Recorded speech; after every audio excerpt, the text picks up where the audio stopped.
Welcome to the Forgotten Narrator. The ash never settles on Krieg. It dances endlessly in the irradiated winds, whispering across no man's lands strewn with bones and rusting bayonets. In this dead world, duty is the only living thing. It pulses like a heart buried beneath rubble and regret. And among the ash they march, faces hidden behind rebreathers, souls entombed long before their bodies fall. But even here, where death is as common as dirt, some deaths scream louder than others. There are stories among the regiments, not orders, not reports, stories. Tales of a set of armor unlike any sanctioned by the Munitorum.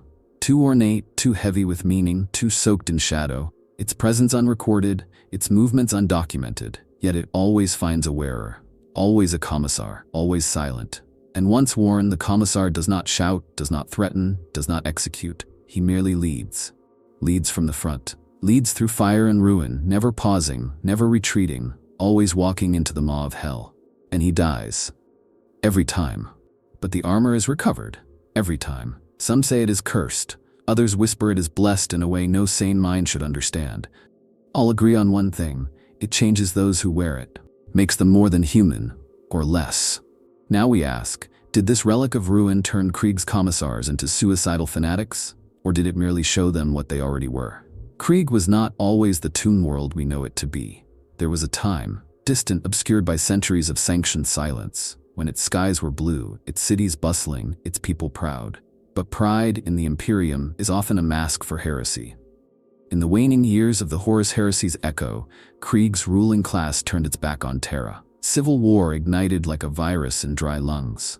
What followed was not merely rebellion, but annihilation. The Krieg Civil War was not fought with diplomacy or conventional arms. It was a war of extinction. The loyalist commander, Colonel Vhorton, saw that there could be no reconciliation, no mercy. He enacted exterminatus upon his own planet, unleashing atomic fire upon the rebel-held hive cities. It was not a desperate act, it was deliberate, faithful, and cold. A calculated offering of a planet's soul to the God Emperor. In that moment, Krieg was reborn. Not as a world of people, but as a forge of death. This scorched earth became the crucible that forged the death core. Every surviving child grew under a radioactive sky, taught that survival was secondary to repentance. Life was an instrument of penance, and death a currency by which they might one day redeem their planetary sin. The ground they trained on was salted with ash and nerve agent. Their lungs adapted to breathe poison. Their minds learned to silence the fear of death, replacing it with a hunger for absolution through sacrifice. And so, a culture emerged that the rest of the Imperium could barely comprehend. To die for the Emperor was not merely the highest honor, it was the expected end of one's story. They built regiments not for victory, but for attrition. They built trenches not as defenses, but as graves in waiting. In their grim doctrine, no assault was too suicidal, no siege too futile. Orders were obeyed without question, even if they led into certain death, because to question was to sin anew. Krieg did not forget. They memorialized their cataclysm through silence, obedience, and sacrifice. Each mask-wearing soldier bore not a name, but a number. Identity was irrelevant. The self was a weakness. Only duty endured. Generations passed, and Krieg's dogma calcified into something resembling faith, bitter, joyless, unyielding. Commissars were not just enforcers of morale on Krieg, they were priests of its silent religion. In such an environment, death lost its sting. A man who does not fear death cannot be controlled by the same means as other men. He must be guided, reminded, sanctified. Thus, the stage was set for a deeper tragedy, a psychic vulnerability hidden behind stoic masks. Krieg's people believed they were already dead. All that remained was to make their deaths meaningful. That belief, that fervent yearning for worthy annihilation, would become the ideal soil in which something terrible could take root. For in such bleak devotion, a cursed relic could pass as holy. In Krieg, even damnation could wear the guise of righteousness. Among most regiments of the Astra Militarum, the presence of a commissar is a balancing force, a sword and shield wrapped in black cloth and righteous fury. They ensure obedience through fear, loyalty through spectacle, and morale through violence. But on Krieg, their function shifts. The Death Corps do not need motivation to face death. They do not need threats to obey suicidal orders. They welcome death as release. On Krieg, a commissar is not a tyrant looming behind the lines. He is a saint who walks among the damned. Krieg's commissars are forged in the same furnace as the soldiers they lead. They crawl through the same filth, breathe the same poisons, die the same anonymous deaths. But there is something more demanded of them. A spiritual authority, not just martial oversight. Where the Death Corps do not disobey from cowardice. If they hesitate, it is because they fear failing the Emperor, not saving themselves. Commissars on Krieg must act as interpreters of divine intent, shaping every order into a holy sacrament of destruction. The best of them are not feared, but revered.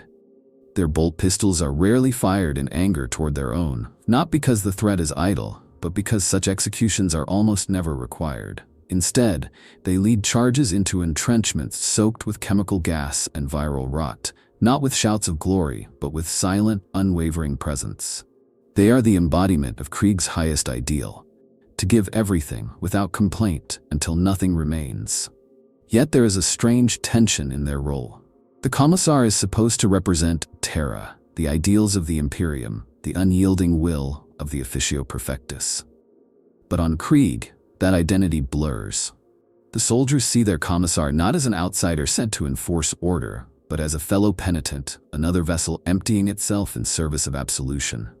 The commissar's black coat becomes less a uniform and more a shroud. Some within the broader commissariat fear this blurring. They whisper of Krieg-born commissars who no longer report properly, who show signs of deep psychological alignment with the Death Corps' death cult mentality. It is said that on certain battlefields, entire squads of commissars have died not while enforcing order, but leading charges headlong into annihilation, long before such sacrifice was necessary. To outsiders, this is heresy. To the Kriegers, it is inspiration. One chilling report, its provenance redacted, details a siege during the Sabbat World's Crusade, where a Krieg commissar held no voxlinks, issued no orders, and simply walked through the trenches for 3 days before standing alone atop a cratered wall during an artillery barrage. No commands, no retreat. His men followed. They died by the hundreds, but they took the fortress. And when the commissar's corpse was recovered, his eyes were closed, his face at peace. It is in this crucible of meaning, between leadership and martyrdom, command and worship, that we begin to understand how the cursed armor could have gained such power.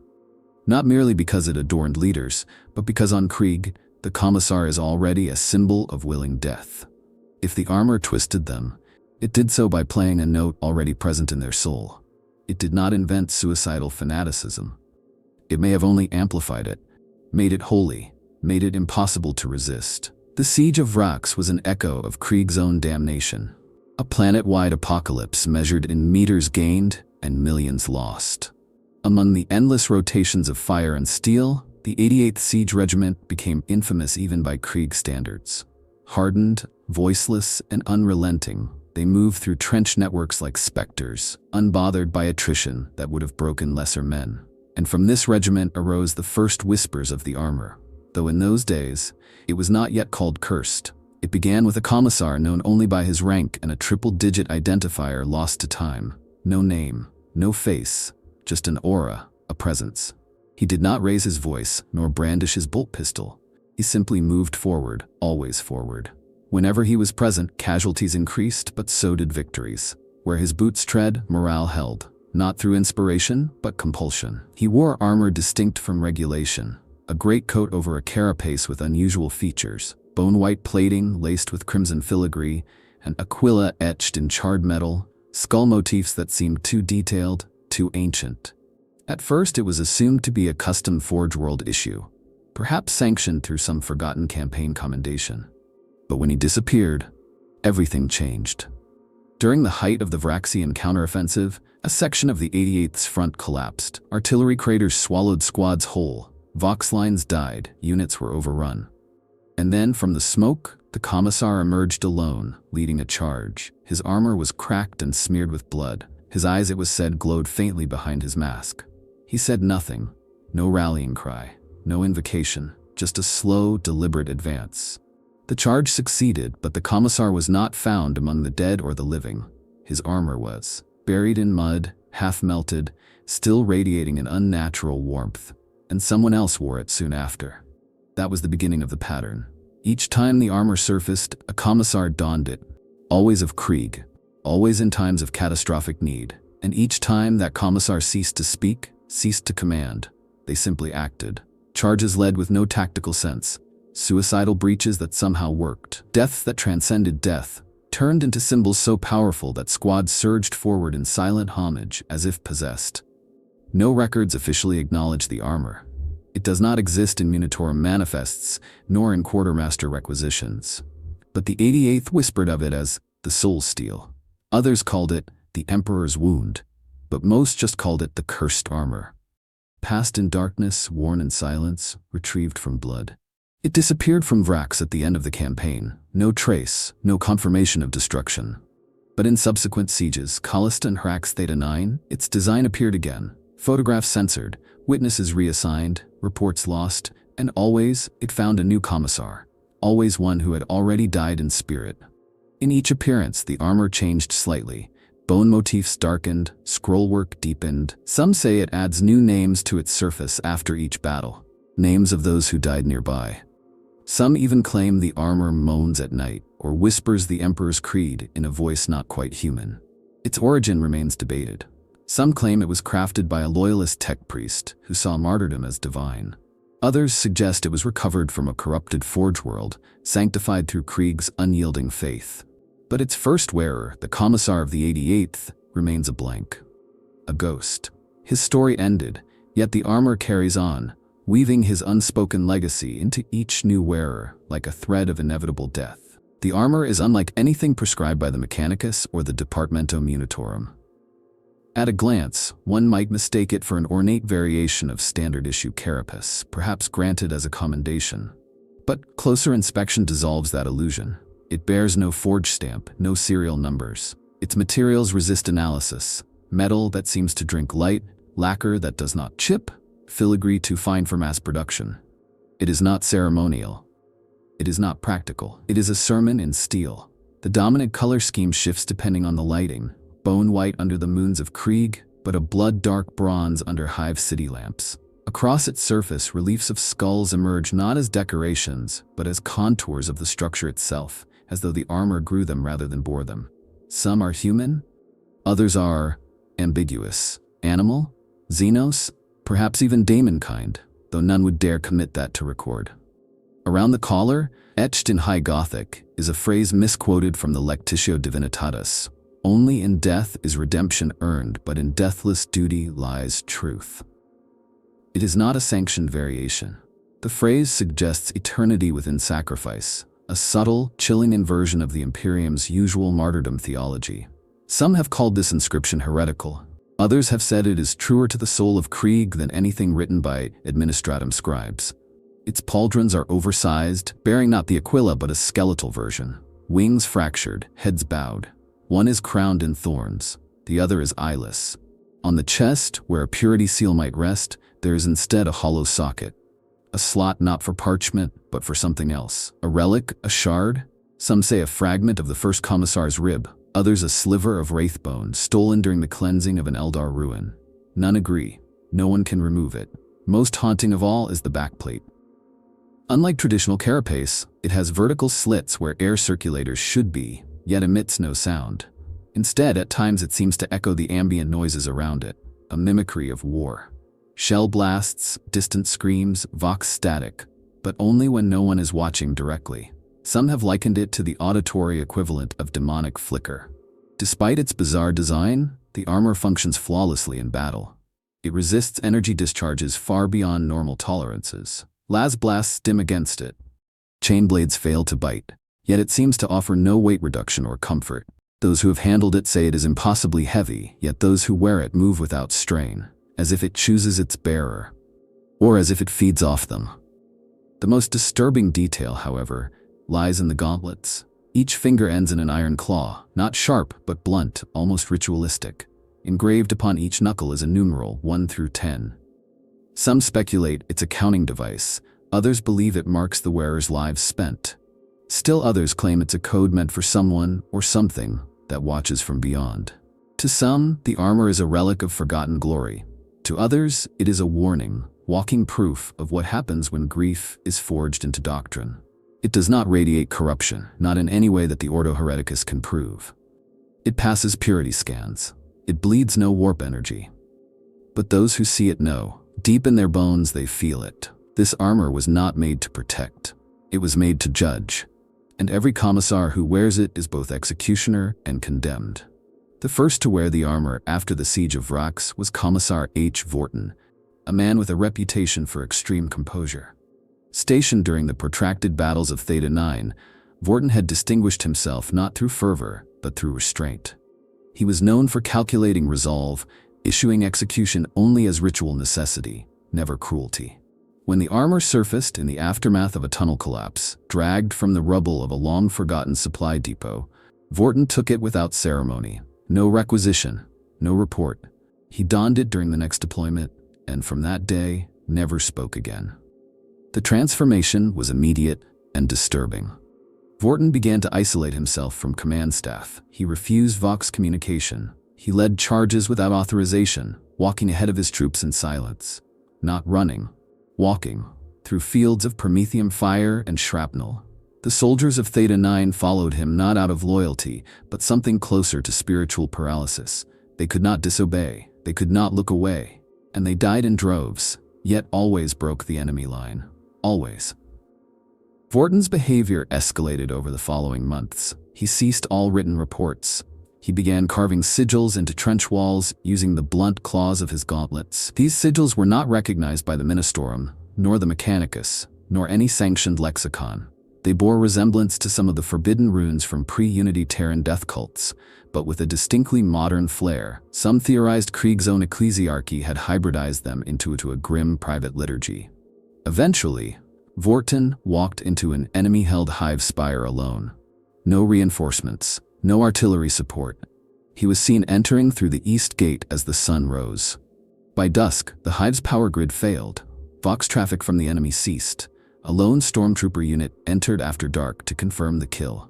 They found the entire command echelon of the heretic garrison mutilated, ritually, not tactically, piled in the shape of a broken Aquila.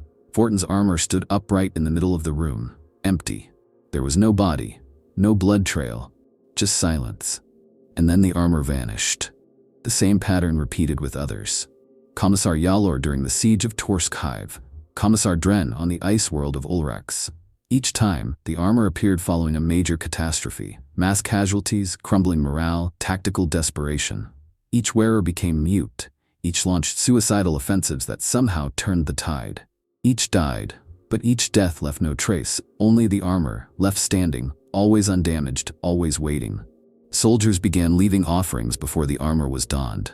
Bones, litanies, spent shells. It became a rite, unspoken but deeply felt. The presence of the armor warped the psychological landscape of every unit it entered.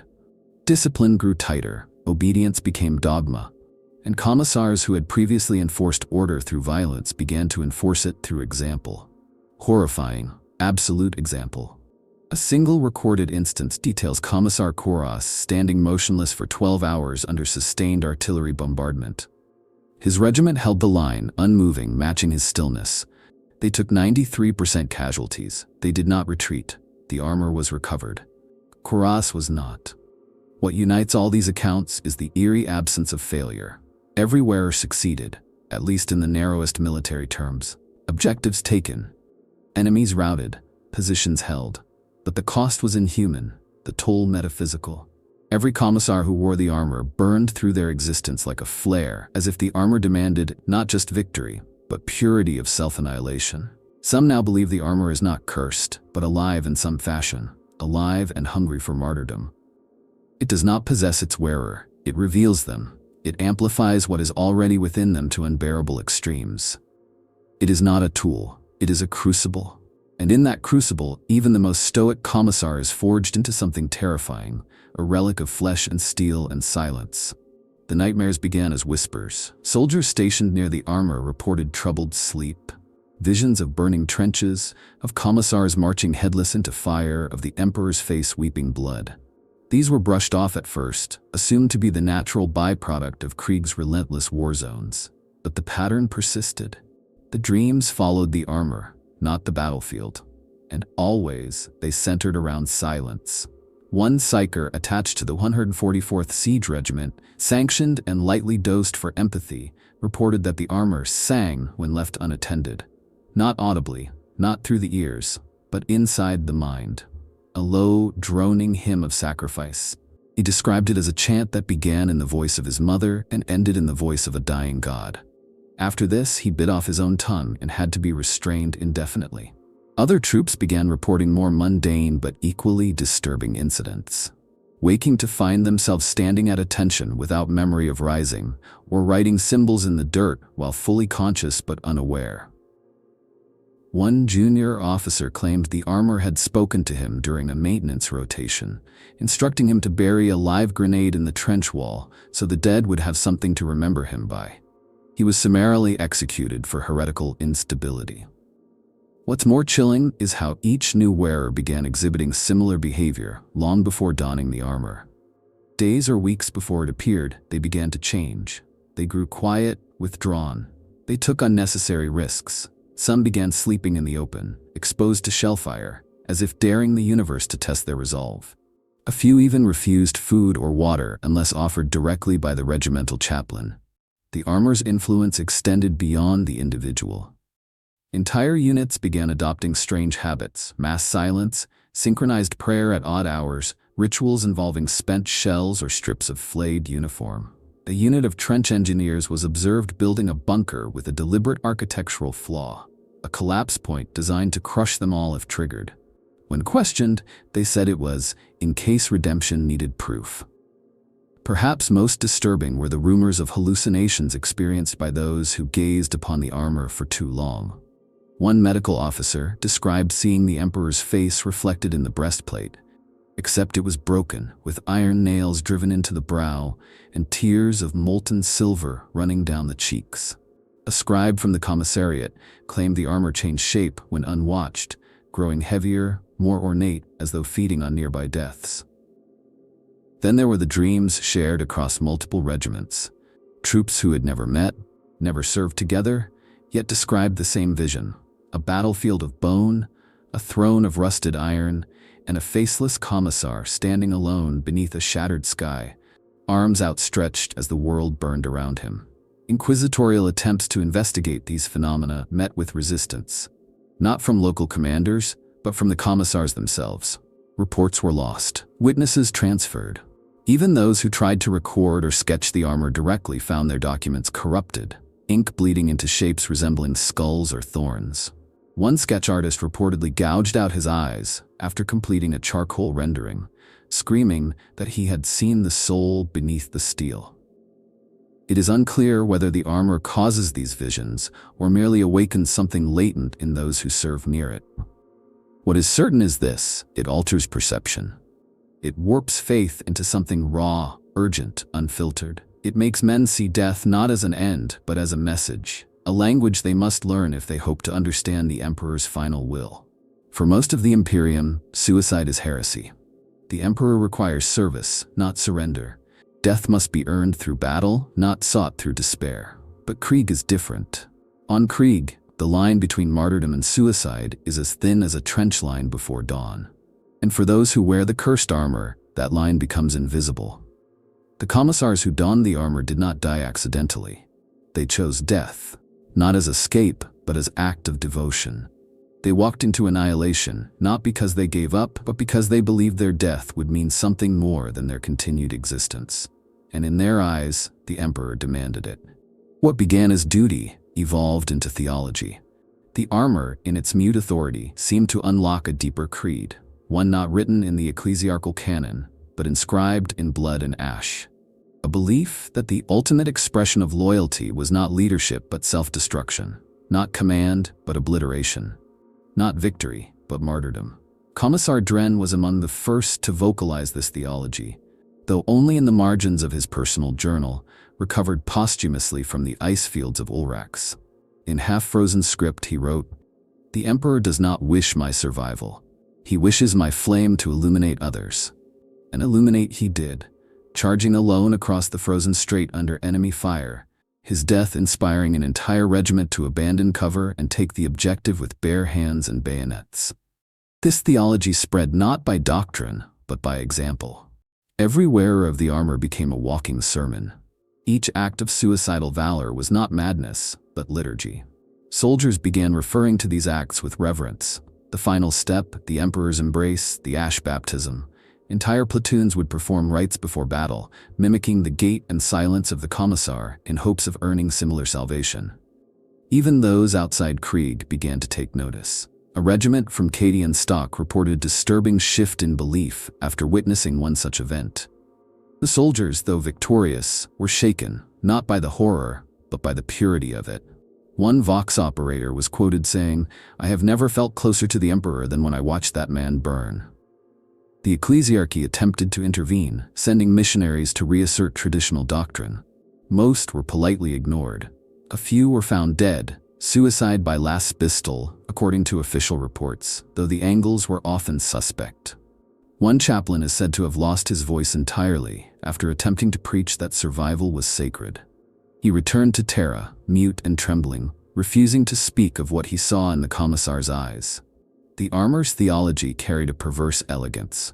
It justified all losses, sanctified all failures. If the Commissar died, it was not defeat, it was ascension. If the regiment followed him into death, it was not waste, it was sacrament. And thus, a new breed of faith took root, one the Imperium could neither condone nor fully suppress. Some scholars, deep in the black archives of forbidden theology, have drawn comparisons to ancient Terran cults where the divine was accessed through sacrifice, where blood opened doors that prayer could not. They point to the armor not as a curse, but a conduit, a piece of holy technology, misunderstood, or perhaps understood too well. And if this theology is correct, if these deaths are not merely acts of madness but messages, the question remains, who or what is listening? The Mechanicus claims dominion over all technology in the Imperium, but there are always secrets that slip between the gears. The cursed armor of Krieg may be one such secret, an anomaly too deviant for record, too effective to destroy. Among the whisper networks of exploratory tech priests and red-robed savants, there are hushed conversations that suggest the armor was not forged in ignorance, but in tension. That somewhere in the coldest halls of a forgotten forge world, a bargain was made. A fragment recovered from a burned-out data node on Ordex Prime bears the cryptic phrase, Directive 18 fulfilled. Vessel prepared for silent transference. No context, no timestamp, just coordinates pointing to a ruined Mechanicus subvault under the dead city of Burosthal, long scoured during the Nova Terra interregnum. A team dispatched there, under inquisitorial sanction, vanished without a single Vox transmission. There are stories of a Mechanicus sect, now purged, known as the Autodivinists. They believed that the machine god's truest voice was not found in functioning circuitry, but in failure, in entropy, in death. To them, wargear that enabled sacrifice was not heretical, but holy. One text fragment attributed to them speaks of sacral armor designed not for protection but for revelation, and mentions a prototype shell, designed for a martyr of extreme compliance. Some inquisitors posit that the cursed armor may be the last relic of that ideology, hidden or buried after its creators were annihilated. Perhaps it was intended to amplify psychic resonance, to make faith into a weapon, not by channeling warp energy, but by distorting the wearer's neural lattice into a kind of martyr field, a thought weapon, an emotional contagion. Other theories delve deeper into heresy. One black recorded event on record, a suppressed mission from the Ordo Xenos, details the recovery of an alien artifact, possibly of Eldar origin, bearing structural similarities to the armor's design. Wraith bone infused with ferroshell, psychic glyphs inscribed in bone. The artifact was destroyed. Or so the report says. But what if part of it survived? What if Krieg, in one of its endless sieges, uncovered it? And what if they gave it to a commissar because they believed only one who had already died inside could resist its call? Some whisper even darker tales. That the armor is not merely a technological artifact, but a psychic echo of the Emperor himself. That in his agony upon the Golden Throne, part of his fragmented will shattered and manifested in relics across the Imperium. Not demonic, not Xenos. Something else. The armor, then, is a shard of that divine scream, a call to end, not continue, the suffering. A call only the dead can hear clearly. The Adeptus Mechanicus has never acknowledged any connection. Requests for analysis are consistently denied. Forge worlds that have glimpsed even fragments of the armor's data profile issue blanket redactions. Tech priests who have been near the armor, those few who were not immediately withdrawn, report memory loss, spiritual numbness, and in one case, total emotional shutdown. There is one final note. A recording intercepted from a Vox channel presumed long dormant, traced to a Mechanicus sublevel beneath Krieg's surface. A voice, mechanical and emotionless, repeating in binary. Test pattern complete. Prototype resonance successful, awaiting second soul. The armor is not just cursed. It may be planned, designed, refined through blood and battle into something that blurs the boundary between faith and function. If so, then the most terrifying thought is not that it broke the Commissars who wore it, but that it fulfilled them. In the cold bureaucratic halls of the Departamento Munitorum, whispers are louder than gunfire. While Krieg's soldiers march obediently into oblivion, the scribes and administrators behind the war machines scramble to maintain control over what they cannot understand. The cursed armor, though unrecorded officially, has left a trail of anomalies so jarring that even the most hardened paper pushers have begun to take notice. The first signs of suppression emerged after the siege of Rax. Vox logs referencing a silent commissar were deleted en masse. Entire regimental histories were redacted, not for security reasons, but because they contradicted the sanctioned narrative of discipline and glory. Commissars who survived contact with the armor were reassigned to remote postings or mysteriously lost in transit. Some reports list them as deceased in battlefields they were never deployed to.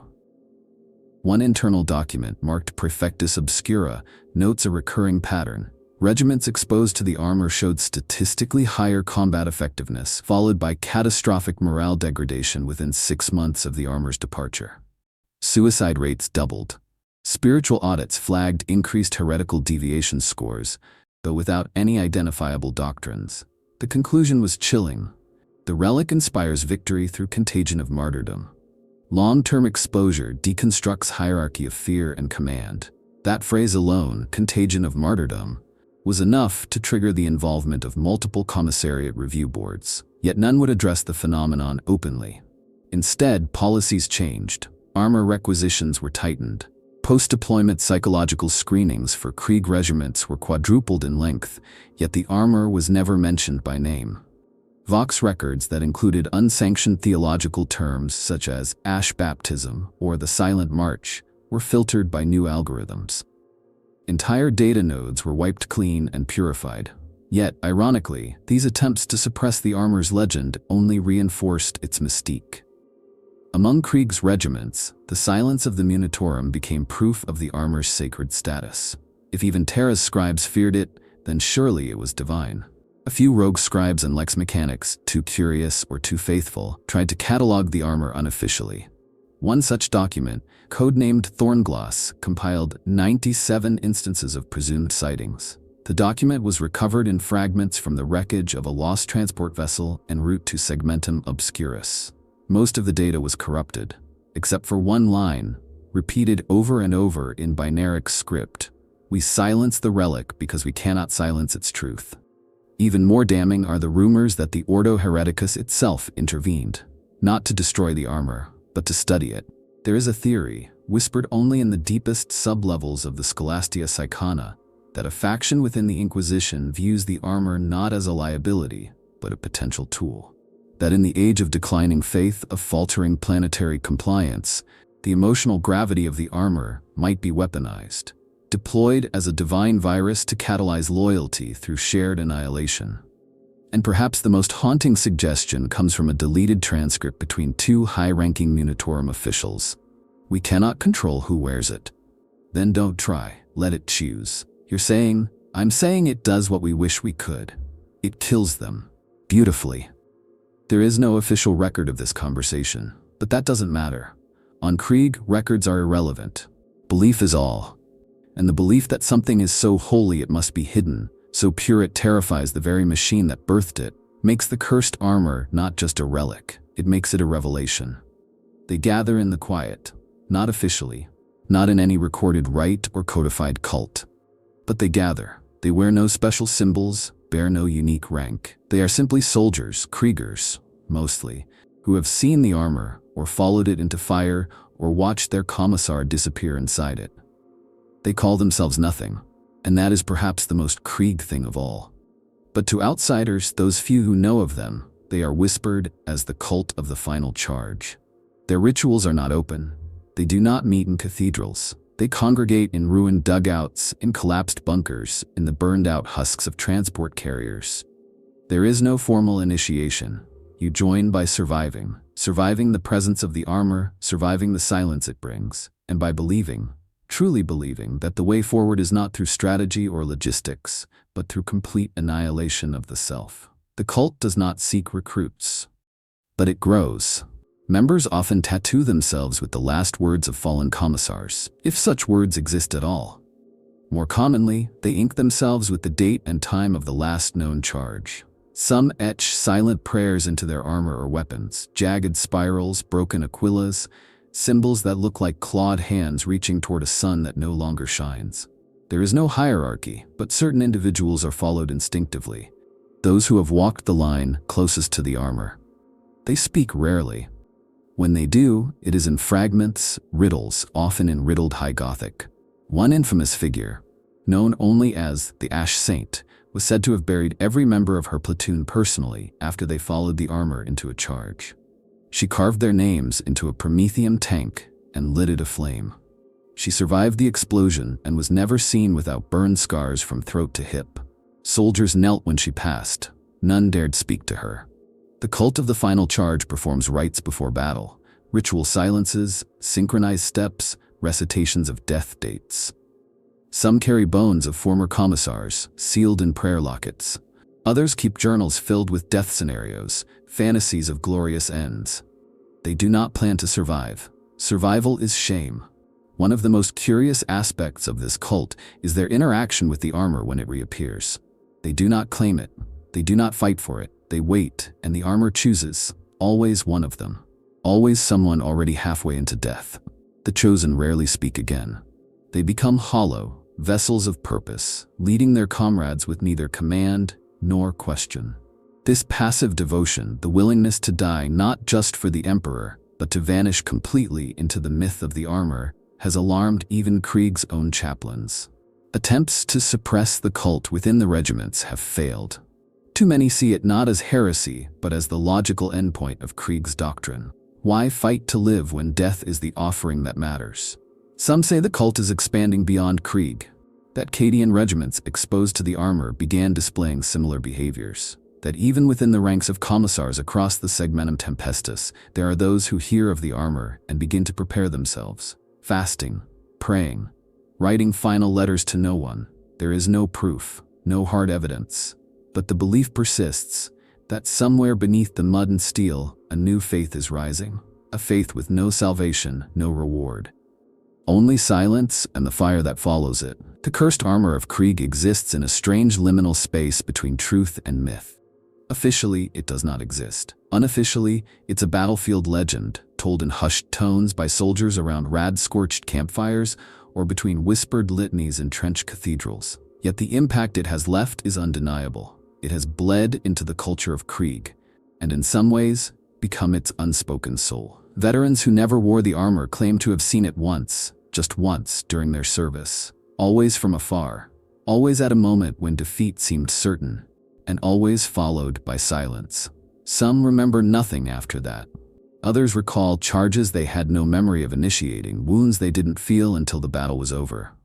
The armor leaves its mark not in scars, but in absence. One Vox record recovered from a long-dead regiment contains a final transmission from a junior officer moments before his entire platoon disappeared into a chemical fog. The last words? "He walks again. We are ready." The identity of he was never clarified. It didn't need to be. There are entire sub-legends within the broader myth. Tales of commissars who became more than men, less than ghosts. One recurring name is the one with no eyes. No record of such a figure exists, yet stories of a faceless commissar, marching without pause through artillery storms, appear across 3 different campaigns spanning decades. Some even claim he still walks the ruins of Vhorton, long after the fighting ended, waiting for the final charge that never came.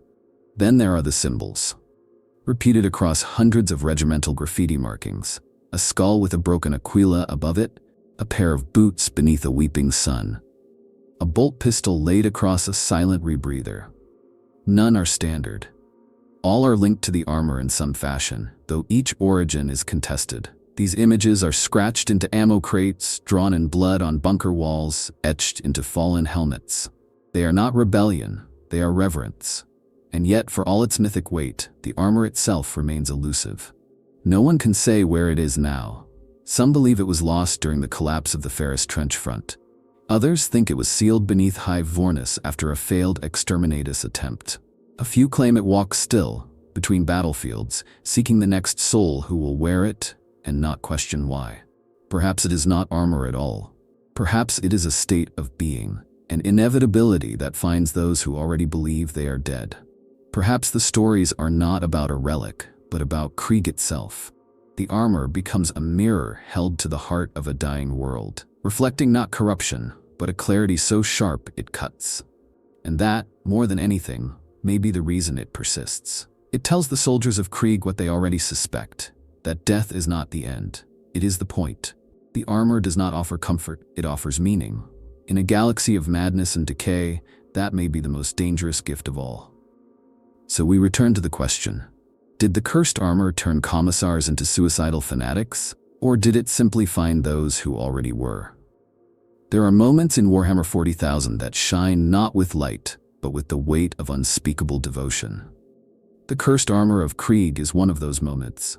Less a piece of equipment and more a myth wrapped in steel, a testament to how far belief can bend flesh and metal into something divine or monstrous.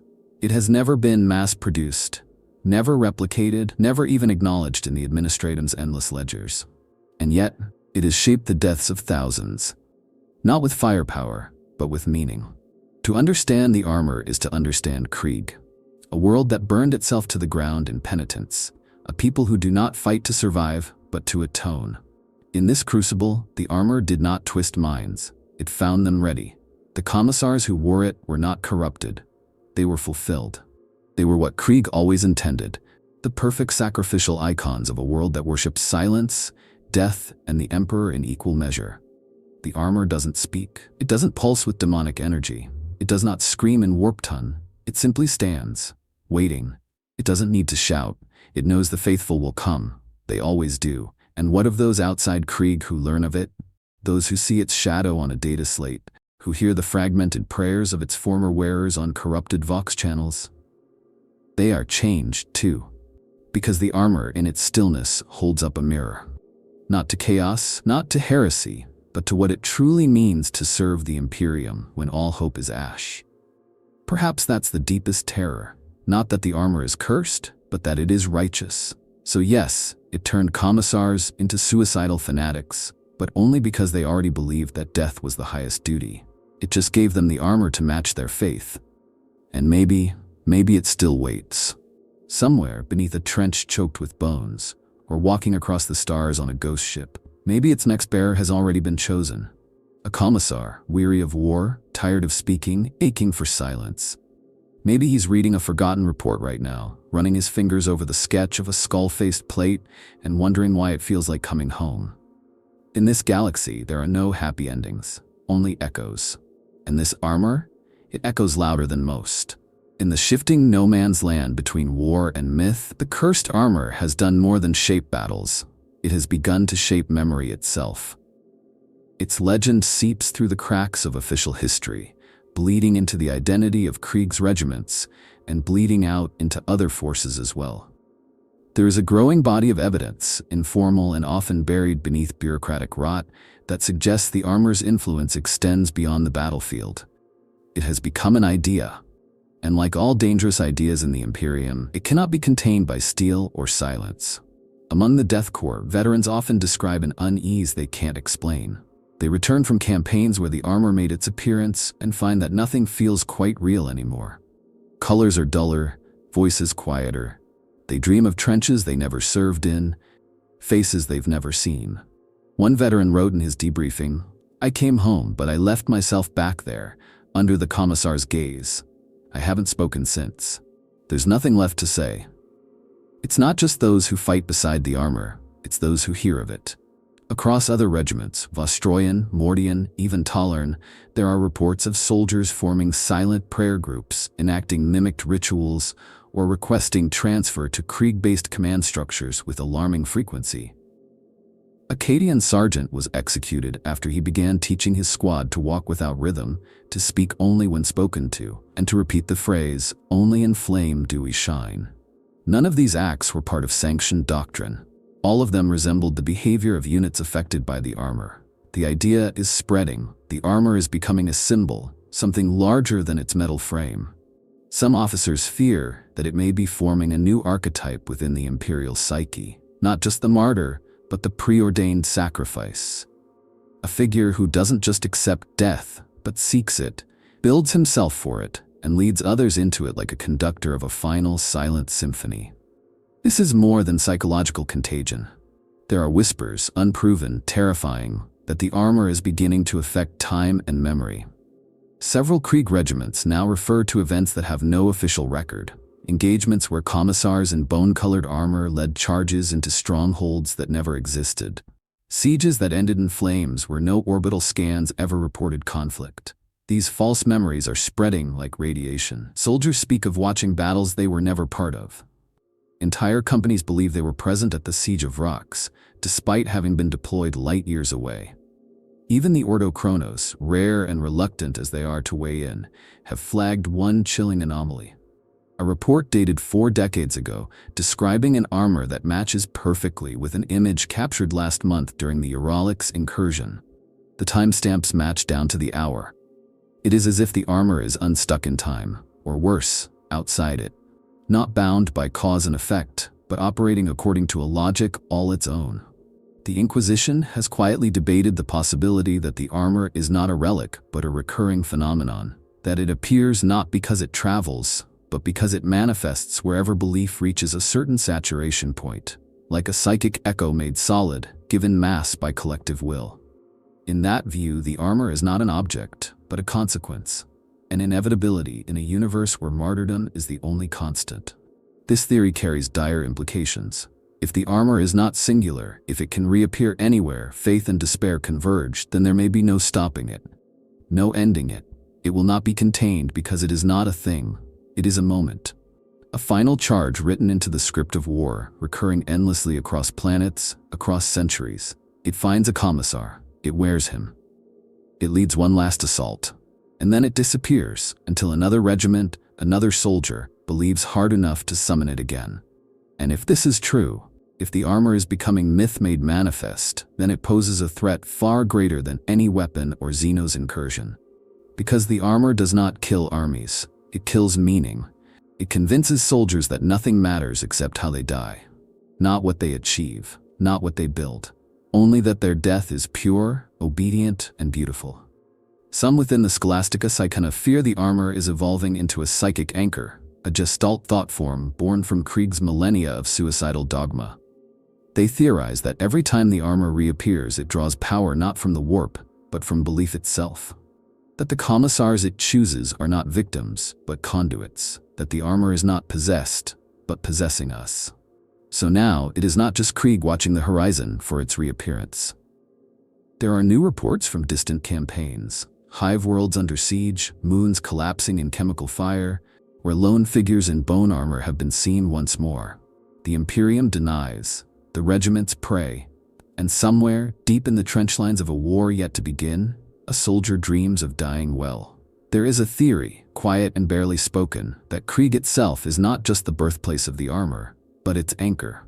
Not in the material sense, but in the spiritual fabric of the Imperium. That the planet's soul, if such a thing still exists beneath layers of ash and sorrow, birthed the armor as its final confession. A psychic artifact born not of technology nor demonic interference, but of unrelenting generational guilt. This theory, regarded as blasphemous even in the Black Archives, posits that the armor is Krieg's voice. This would explain much, the silence, the visions, the recurrence. But it also raises an existential horror no one dares examine. What if relics like the armor are not unique? What if other worlds, broken, guilty, and screaming in silence, have begun to birth their own echoes? In the deep core of Segmentum Obscurus, there is a death world called Vhorton, where no sun has shone for over a millennium. During a recent campaign, soldiers reported seeing a figure wreathed in obsidian steel with no insignia, leading suicidal charges against tyrannid swarms. The regimental records were scrubbed, but fragments of Vox traffic remain. It's not Krieg, sir, but he marches like one. Another tale, circulating among the penal legions of the Helix depths, tells of a prisoner who found an ancient carapace suit sealed in a vault inscribed with the words, "I burned my name to forget." He wore it into battle and never returned. His entire unit, previously disloyal and insubordinate, followed him to the last man. Their corpses were found arranged in a perfect circle around his final resting place. Whether these stories are true or not, the mere fact that they are being told marks a turning point. The armor is no longer just a Krieg legend, it is becoming archetypal, a motif in the dreamscape of the Imperium. Much like the faceless angel of death or the whispering saint, the silent Commissar is being woven into the mythic subconscious of humanity. This is dangerous in ways the Ordo Hereticus cannot fully contain, because it reveals a truth the Imperium was never built to admit, that its greatest weapon is not strength or purity or even the will of the Emperor. It is the belief that death has meaning, that in the final instant, with one's body broken and one's soul ablaze, the universe will look upon your death and call it righteous. The cursed armor embodies that idea so perfectly, so completely, that it becomes irresistible. And once a symbol becomes irresistible, it cannot be exorcised. It does not matter whether it is heretical. It matters that it feels true, that it gives shape to the unspoken hunger of a billion dying men who want to believe they were more than flesh turned to dust. In this way, the armor is not a singular horror. It is a prototype, not of equipment, but of ideology. It spreads not by war gear, but by example, by story, by memory.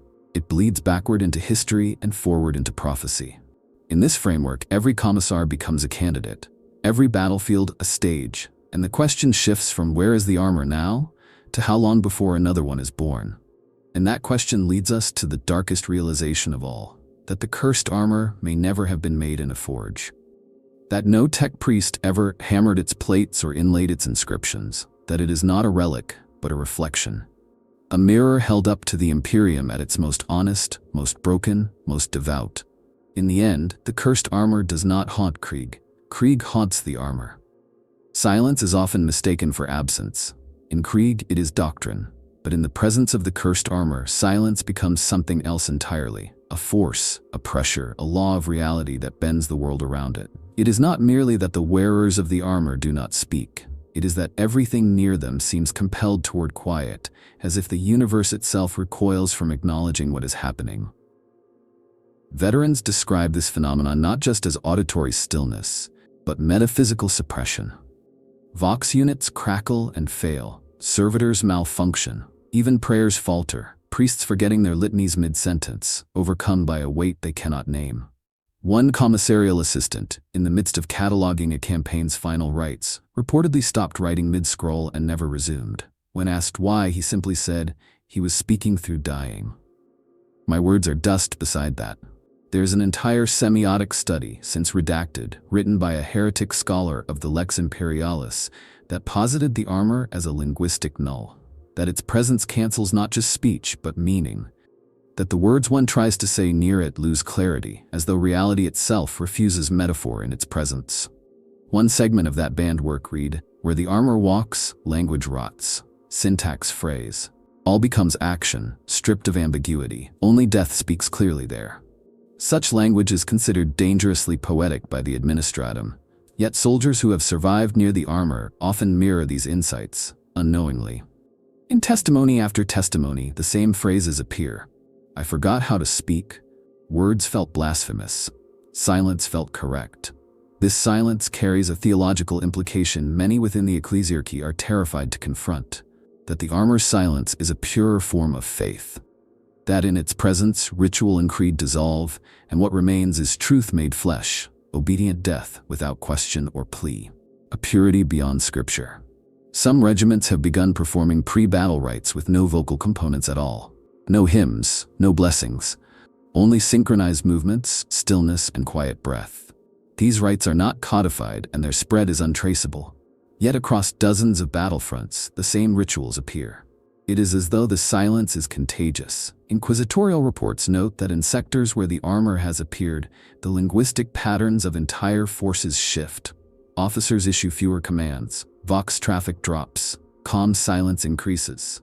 After the armor leaves, some regiments never fully resume previous communication norms. They function with fewer words, fewer explanations. Orders become suggestions, actions become statements, dying becomes the final form of expression. One psyker, broken after exposure to a post-battle field where the armor was recovered, said only this before expiring.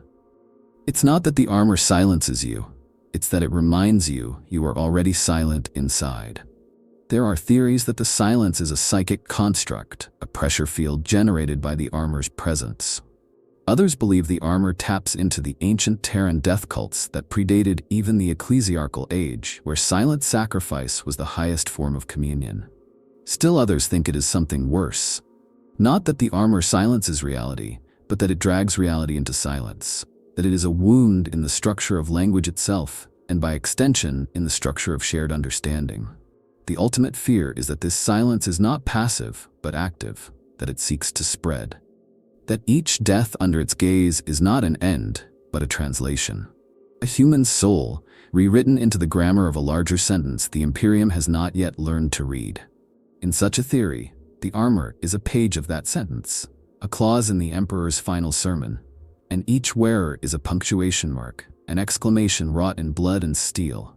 What comes when the sentence is finished? The answer remains unsaid. If you've made it this far through the ash, the death, and the silence, thank you. If you found something worth remembering here, consider subscribing. There are more forbidden truths to uncover, more myths too dangerous to be forgotten. And if you listen closely, you might just hear the armor breathing.